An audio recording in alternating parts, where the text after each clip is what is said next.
can save lives, and disinformation, abuse of data, can kill. This is not new. It's as old as mankind, but it remains very relevant. The pandemic that we are going through shows this every day again. The pandemic accelerates existing trends. It exposes and exacerbates weaknesses and fault lines. And some of these trends are very positive. The increasingly virtual way in which we communicate across the globe opens up fantastic opportunities for many. Just think of today, of how we are meeting today at the Paris Peace Forum, each from our own homes, regardless of the pandemic. But with these opportunities come also risks.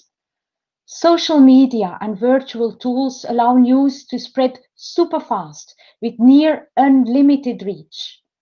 Access to reliable information is key to success in fighting the pandemic. Disinformation undermines efforts to defend public health. It fuels tensions. It undermines state legitimacy. Digital technologies are really central to our COVID-19 response. But with these technologies come also data protection concerns. Our data are precious. We are not always sufficiently aware of that. And without clear rules that are properly enforced, we risk losing control over our data, over our dignity, our freedom to make choices. We can all think of concrete examples where data breaches ruined individuals, disrupted societies, undermined democracy or peace. So what can we do to promote information flows for the better and fight abuse? And how can we ensure that individuals remain in control of their data? The EU is at the forefront of the international response to the pandemic. Tackling disinformation is key. We work in areas like the Sahel, the Horn of Africa, Iraq, or Afghanistan to help strengthen access to reliable information and tackle disinformation. How do we do so? By training journalists to investigate and report independently, by helping community radios to produce and broadcast reliable information, by supporting networks of fact-checkers and civil society to debunk rumors and disinformation, by strengthening public resilience and fostering critical thinking. Social media increasingly take responsibility to tackle harmful content on their platforms.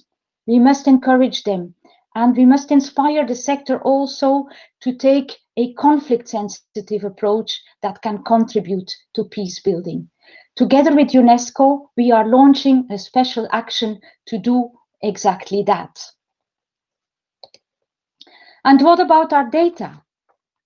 Data protection is a fundamental right, a good business practice, and a competitive advantage.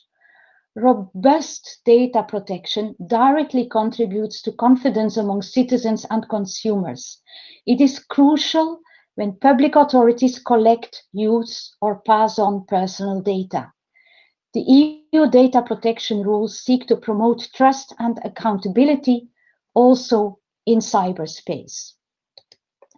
The EU is a frontrunner in this field, and that is why we work with partners across the world, bilaterally and multilaterally, to share best practices. We focus on tangible outcomes, legislation, training for authorities, companies, and civil society. This helps to develop safeguards, and safeguards in turn help to ensure trust and accountability. That is crucial because information and data have an enormous power. They can disrupt and undermine, but they can also work wonders. And that is precisely what the European Union, what we wish to achieve. Thank you very much. And now I'm available for any questions that you might have.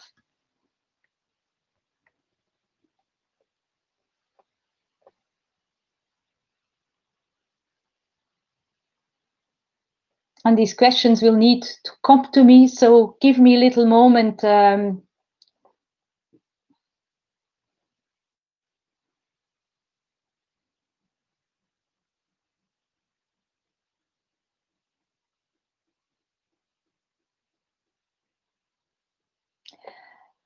The first question that I'm getting is about citizens' concerns about artificial intelligence and big data. How can they be included in the decision-making process?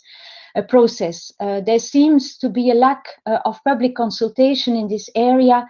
Decisions are made by large AI companies and so on without consultation.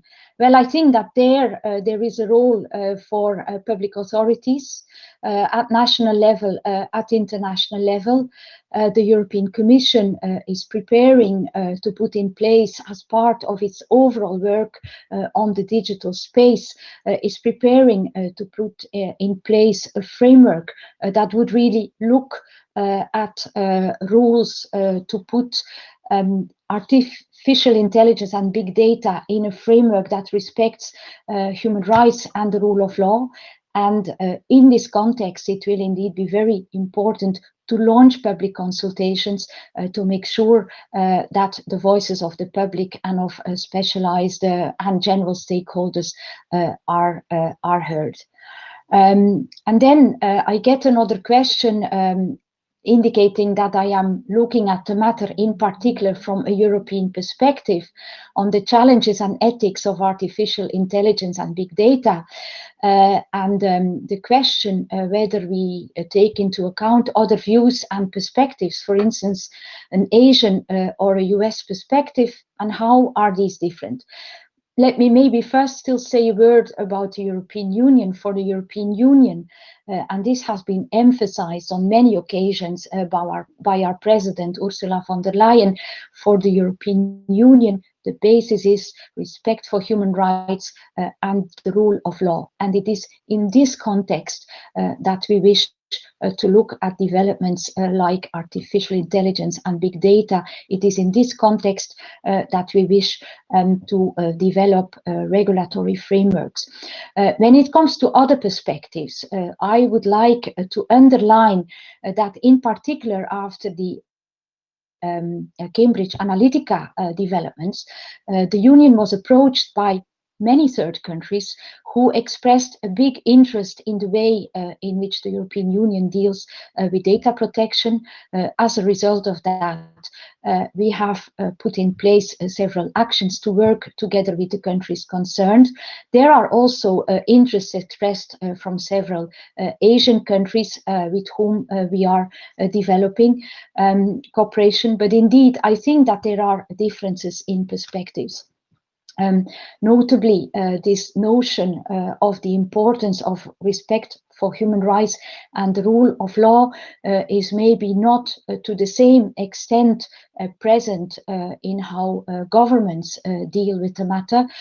I think that for citizens across the world, this needs to be an important perspective, but it is true that there are differences. And there is very much the wish on the side of the European Union to be a front runner, to be a role model, if I can say so, when it comes to a rights-based approach to artificial intelligence and big data. I get a question on the development of distance learning and school at home using computers in the context of the COVID-19 crisis. The person asks whether we have been able to see the effects on students and what are the main challenges for education and artificial intelligence in the future. This maybe exceeds a little bit my own background. I would like to share a number of developments that we have seen here in different countries in the European Union.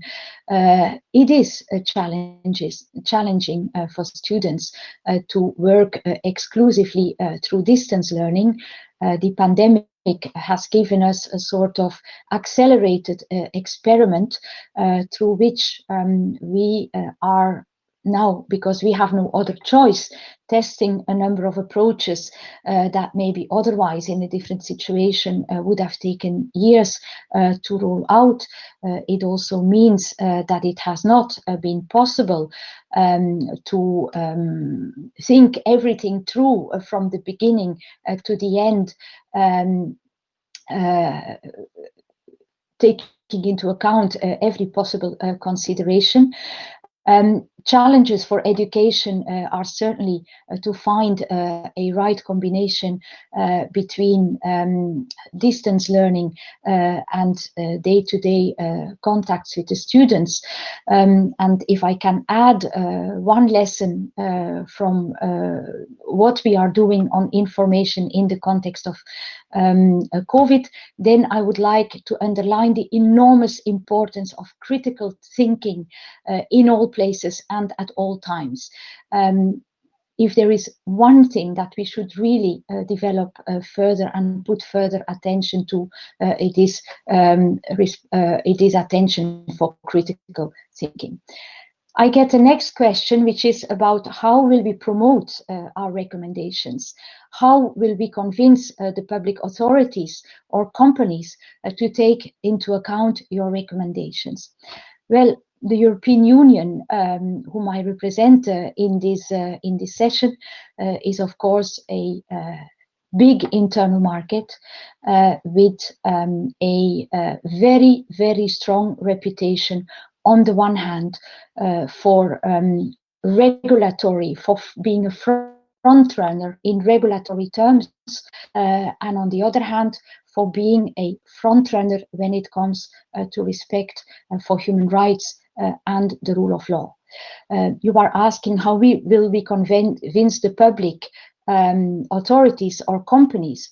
For companies, I think that both the weight of the European Union market, the role of the European Union as a standard setter, and the wish to be seen as providers or companies that really can respond to the highest standards in the world should be an incentive. For public authorities in the European Union, there is the fact that what is EU legislation needs to be implemented by the authorities of the European Union member states in their own systems. And I would like to return to what I said at the beginning of this session, of this question and answer session, that is, that we have been approached by a host of countries from across the world, from Latin America, from Asia, who are very interested in the way in which European Union rules on data protection and on digital issues function, who want to take over or at least inspire their own rules based on the European Union experience. And so I think that gradually we will be able to spread these ideas and these concerns wider and wider. We want to combine that with action at the multilateral level, which should provide yet another lever in bringing these approaches based on the rule of law and human rights as widely as possible in the world. I see that there are no further questions. Thank you all for your attention. I hope that this was of interest. We have a lot of challenges ahead of us, and I look very, very much forward to working all together to make the best of the positive forces that come from information and data, and on the other hand, to avoid that these are abused for negative purposes. With this, I am leaving you. Have a fantastic Paris Peace Forum, and thank you for your attention.